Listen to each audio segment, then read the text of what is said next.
Hi everyone, welcome to my channel. I'm Dancers Gamer Dad, and today we're playing a bit of Stardew Valley, and I want to talk to you about something that's important along the way as well. I just find this game very therapeutic. I've played it a while back, but I've been going through some issues recently and this is why I wanted to do this video. I am going to put a disclaimer out there now that I may lose track of what I'm saying a little bit, so I do apologise. I have tried to re-record this dozens of times perfectly, but it's not going to happen, I don't think. So please bear with me. It's just my anxiety, and that's why I do sort of lose my train of thought a little bit. And that's what I want to speak to you about today, because it's important what I've got to say. So please do listen. Please bear with me. So yeah, recently I've been going through a few issues, and it's had an impact on my mental health. And I've been feeling a bit like this farm. As you can see, it's overgrown, it's cluttered, and that's how my brain and my mind has been recently. And as dads, as men, we're often told that we need to be the finished product. We need to be the completed farm with the golden clock, the perfect fences. But reality and the truth of it is most of us are just standing in a field of weeds trying to figure out which tool to pick up first. And today I just wanted to talk about something that we're not really leveled up in, which is emotional vulnerability. It's a heavy term, I know. It sounds like something you'd find in a therapy textbook, but it's actually really important, and it's one of the most important skill trees a man can invest in.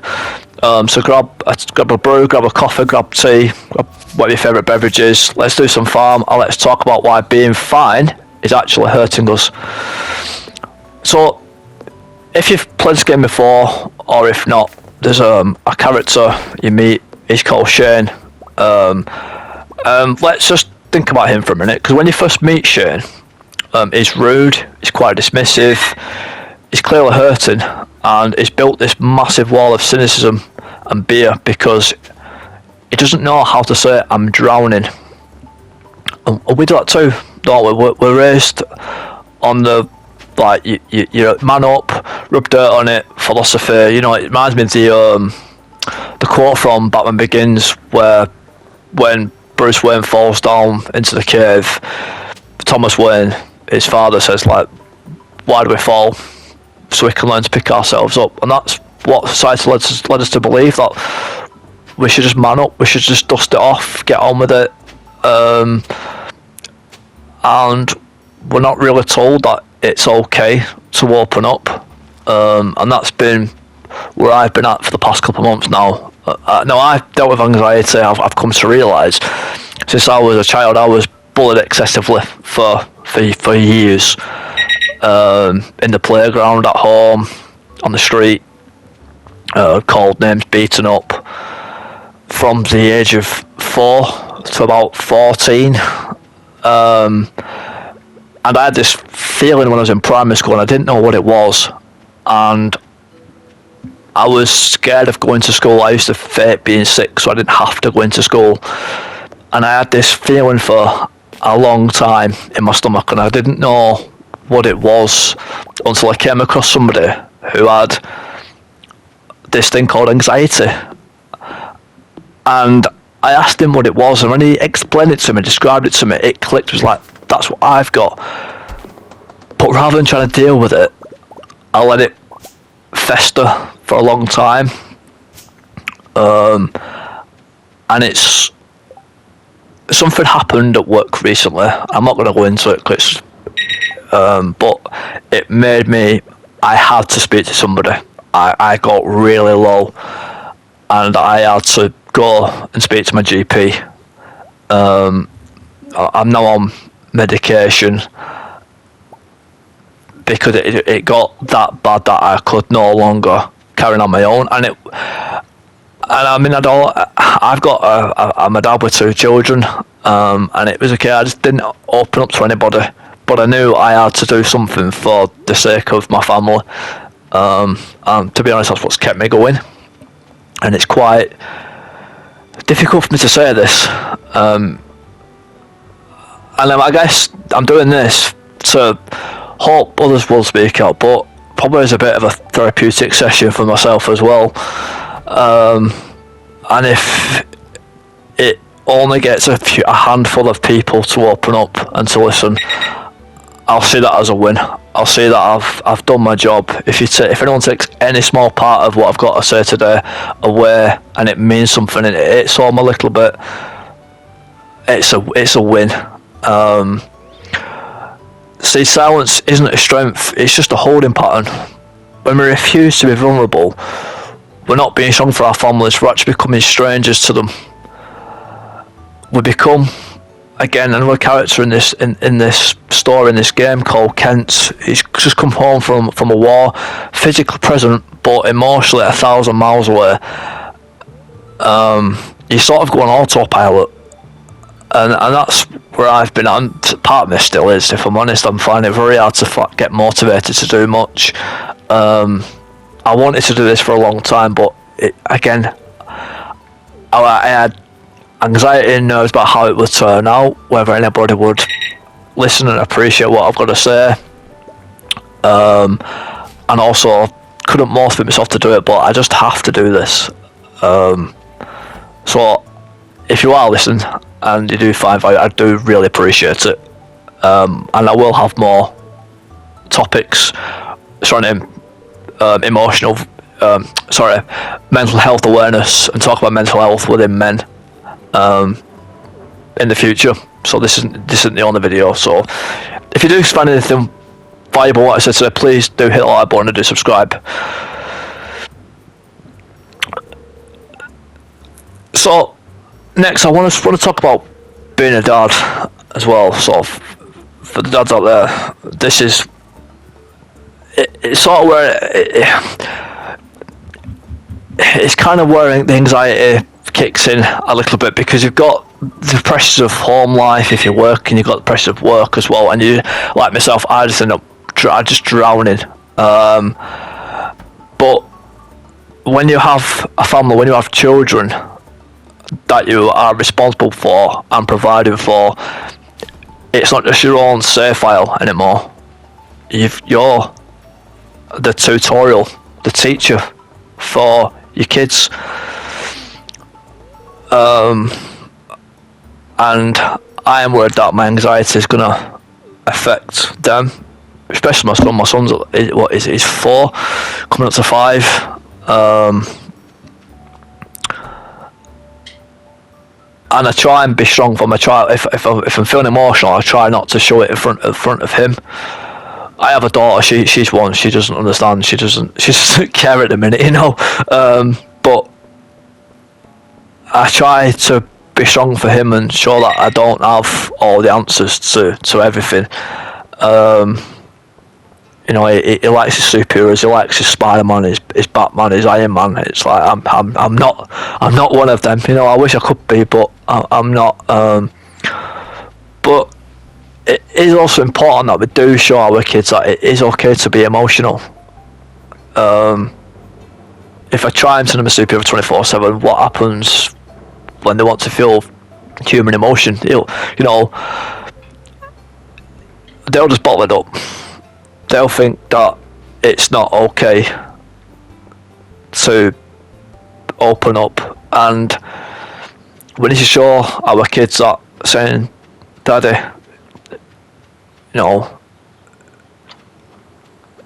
Daddy's feeling sad today, and it's okay. It's not a weakness." And that's a masterclass in emotional intelligence. We're giving them the chance to learn how to survive on their own later on in life, and show that to explore their emotions. And it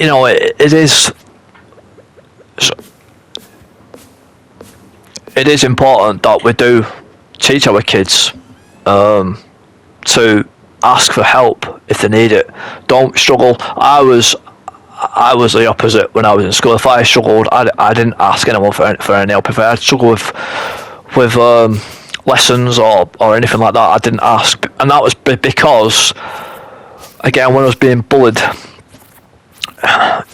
the bullies teach you, like, if you're a grass, snitch to get stitches, all this, makes it, in my experience, it made it worse, because they'd lie the way out of it, and the teacher wouldn't do anything, and it wouldn't get done. And I'm going off topic a little bit here, but the only way back then to get it to stop was to fight my own battles, and I think that's where part of it comes from. Is I dealt with it myself, and then it got to a point where I had to stand up for myself, and it stopped. There's a lad in primary school. We had a couple of fights. I beat him up in front of the headmaster, and the headmaster stopped me and said, "Why have you done that?" And I'm like, "Well, he's picking on me constantly. My parents told me to stand up for myself, and he told me to go next time I go and speak to him. And it's like, I've spoken to you several times, but you've not done anything about it. So I've done it myself." And me and this lad, we had a few scuffles, and eventually we became best friends. And I think that's also why I've soldiered on in life, is because when I've fought my own battles, rather than asking for help, it worked. But there's only so much fighting you can do on your own, and I'm not condoning what I did. I don't condone violence, but sometimes you do have to fight. You can't leave it all up to other people. But if you are struggling, please ask for help. The world is a very dark place at the minute, and I think a lot of us are drowning. Governments, countries, they all seem to be on a bit of a knife's edge at the minute. Oh, that's how I feel. That's how I look at the world. And to be honest, I don't watch the news. I try and shut it out, because it's partly depressing, partly scary. But that's part of the plan, I think, as well. But again, I'm going off a little bit off topic there. So I do apologise. Let's try and get back on track here now. That's just my brain, my anxiety. But no, gaming became my safe haven. The game became my safe place. So I'll have a sip of my drink. So I didn't have many friends growing up, and gaming became my escape. These worlds, these characters became, I don't know whether to say my friends, but they became a distraction, at least. Certainly a distraction from life itself, from the stresses of, like, obviously when you're a child you don't really have many stresses, but mine was the bullying, and the gaming was an escape for me, and it still is to this day.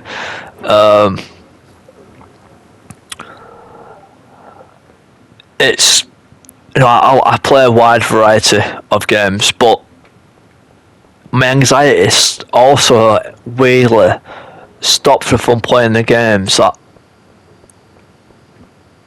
that interest me. Like, I can't play Call of Duty because I feel like, for one, I'm not playing it for such a long time, so I'm not very good at it anymore. I wasn't the best at it anyway. I was average. I think back on Black Ops 1 and 2 were the ones that I got into. I started off on Modern Warfare 2, 2009 on the 360. But because I came into it towards the end of that life cycle, I found it difficult to sort of pick up. I jumped on Black Ops from day one, and I think my KD was probably maybe 1.2, something like that. But I'm always anxious that I'll be judged, because, and again, that's a childhood thing. I wasn't very good at sport or anything like that, so people wouldn't pick me if I played football. They'd stick me in goal because I can't run with the ball. I run like I've got 2 feet when I run with the ball. But again, it's because I don't have any confidence. But put me in goal. You know, I'm not a half-back keeper. I'm not a bad keeper. But I play these sorts of games like Stardew Valley. I play a lot of strategy games because they can be a bit fast-paced. Obviously, Stardew Valley's cozy, it's slow-paced. You can go at your own pace. You tackle jobs in your own time. But I do like my strategy games and simulators because I find them relaxing. They're not as high octane as like Call of Duty, Fortnite, Battlefield. And it just gives me time to escape. But I also like the challenge aspect of it as well. But Stardew Valley is one of them games you get out what you put in. So you could play it just like don't do anything. You could just play it like a farming simulator. You just literally grow crops, get money, maybe do a bit of mining, upgrade your tools, and leave it at that. But there is also the story to it as well if you want to delve into it. And again, you get out what you put in, a bit like in life, you know.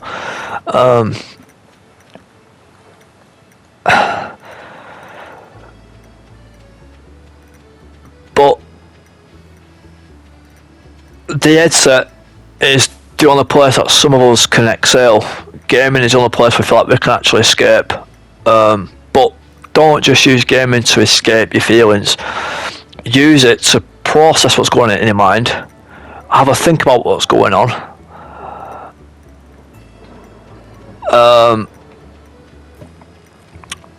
And then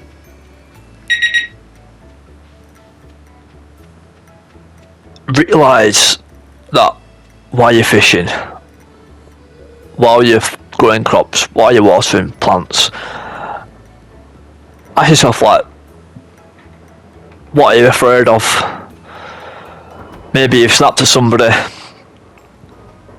You know, ask yourself why. Try and dig deep in yourself and try and use the game to lobby your own thoughts. Because and then talk about it. Don't just sit on it. Don't just sleep on it. Get it out, because talking it does help.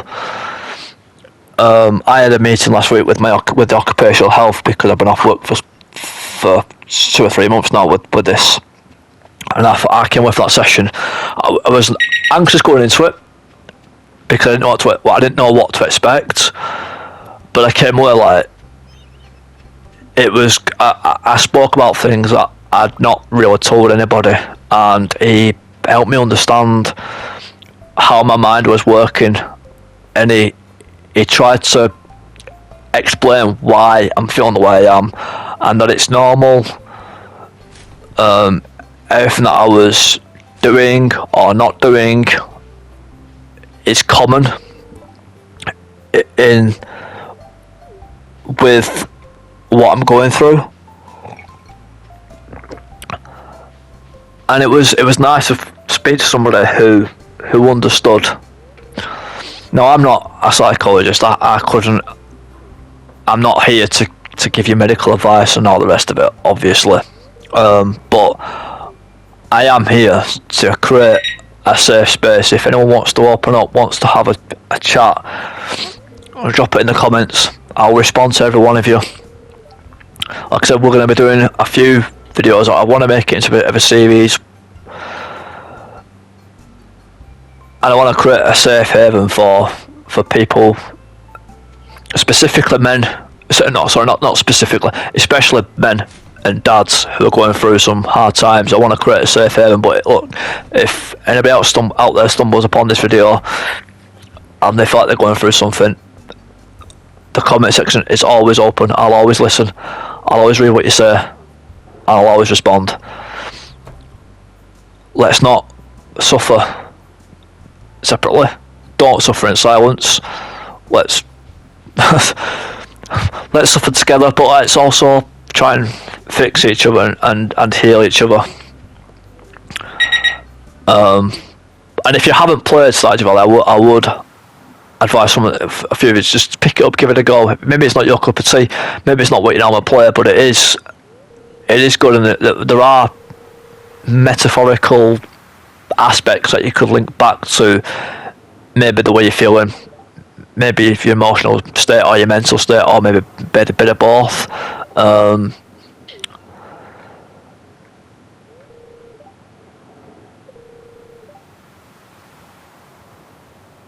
So how do we go from a stoic state to crying in the rain overnight? So if you think of life as like you're standing at a bar, if it's flashing red, don't keep swinging the axe. You've got to eat, you know, or go to spa to rest. You've got to listen to some small truths. And that's what I had to, when I did my occupational health review last week, that's what I had to sort of do a bit of soul search, a bit of soul digging. Admit things that I was feeling but didn't want to speak up about. So rather than saying you're fine, it's not how you are, especially your partner, your partner, friends, family. Rather than saying you're fine, say you're feeling burnt out today. Tell them you're feeling a bit down.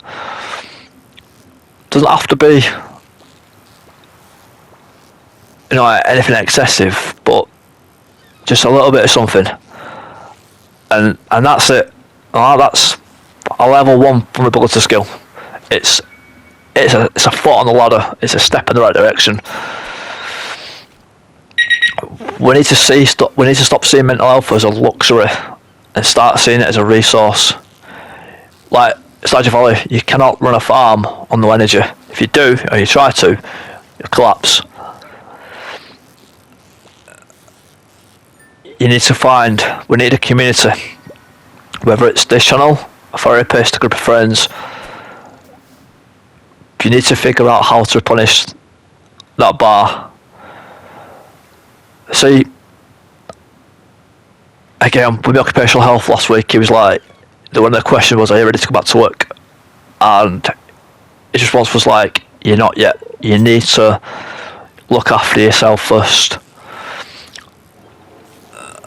He's like, you need to go exercising, maybe seek therapy, and maybe have a look in a month or so to see where you're at. But it's like, right now, if you went back to work in 2 to 6 weeks, I'll be back on the same boat. And that's what I mean about this the comparison to energy bar. You can't just keep farting in your own. You may just need better time off, but as I've got a family, I've got 2 kids. I know what it's like to, if you're especially if you're a dad, you can't escape. It's hard to find some time to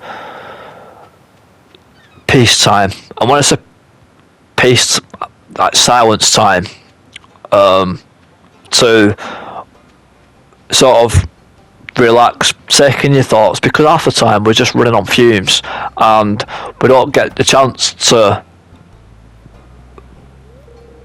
savour what we're feeling, savour our emotions. We don't get time to explore that. We're just going on instinct 95% of the time.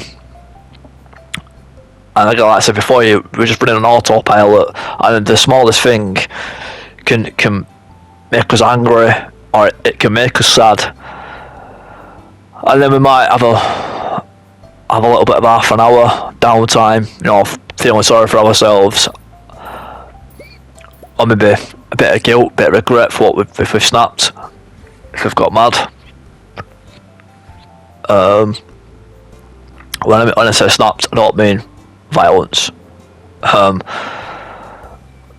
I mean, like, we may have shouted, may have had a bit of an outburst. And what that is, that's us asking for help without asking for help, but it's the wrong way, and that's what I came to realise. And I used to be really angry, but I've no, since I've been children, I've mellowed down quite a bit. Yeah, I mean, you've got to, but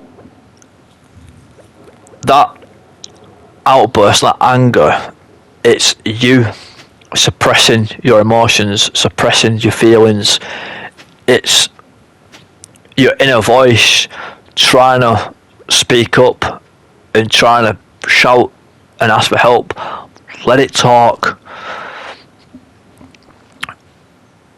It's probably the most important thing you could do for yourself. So let it speak.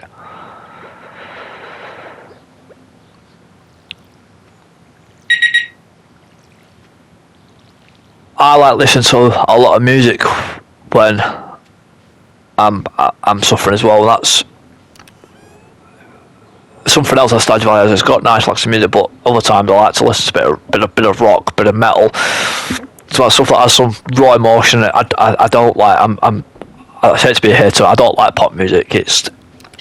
I prefer rock because a lot of the songs I can relate to. A lot of the songs I find have meaning. One of my favourite bands back in high school was Good Charlotte, because a lot of their songs, a lot of their lyrics I could resonate with.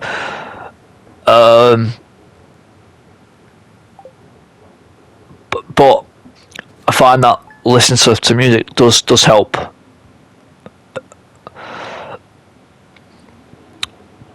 So this is at the end of the day there. We've cleared a bit of the farm. We've shipped a little bit of trash. We're making a little bit of money taking over. Just waiting for these first few crops to grow. But before I go, I just want to leave you with this. You aren't a failure because you have anxiety. You aren't less of a man because you're struggling to keep your head above water. And in fact, admitting that you're struggling is the bravest thing you can do. It's the ultimate hard mode in life. And you're still here, still playing, still trying. Thank you for spending this time with me today, Stardew Valley. If any of this resonates with you, I'd love to hear your in the comments. Please hit a like and subscribe. And if you've got anybody who you think could hear this, who you think may be struggling and needs to speak up and wants a safe place and to connect with somebody who is going through something similar, feel free to share the video as well. Let's make this a place where we can actually be real with each other. And that's just Gamer Dad. Take care of your farm, take care of your family, but please, above all else, take care of yourself. I'll see you in the next one. Thank you.